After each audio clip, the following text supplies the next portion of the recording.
Rashi nous dit dans l'explication de la paracha, il dit il faut allumer de manière à ce qu'elle monte d'elle-même. Comme on dit, parce qu'on n'a pas dit Be'ad la Katra lorsque tu allumeras, mais on dit Beha l'otra lorsque tu monteras les lumières.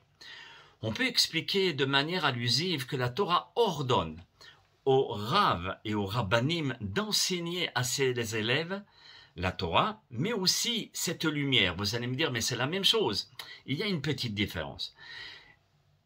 Il faut distinguer entre la science, la connaissance, et ce qui se cache derrière la connaissance. Cette connaissance-là, c'est la connaissance non pas seulement du judaïsme, mais de toutes les valeurs du judaïsme, toutes les valeurs éthiques, tout ce que la Torah Akdusha nous transmet.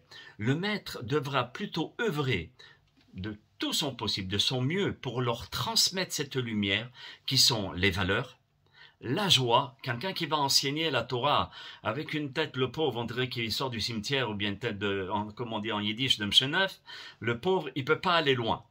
Et troisièmement, avec de l'amour, de la passion, et ça, c'est la flamme qui s'élève d'elle-même. Vous voyez, donc automatiquement, les paroles qui vont sortir de la bouche du Rav et qui vont rentrer, et c'est dans le cœur des élèves, ça va être une flamme qui va rentrer à l'intérieur sans les brûler naturellement, mais leur donner cet amour, cet enthousiasme, ces valeurs qui sont derrière l'enseignement de moins que nous connaissons tous, qui sont les lois, la Gemara, le Midrash. Il y a quelque chose qui est bien plus supérieur et qui complète cette Torah Akdusha.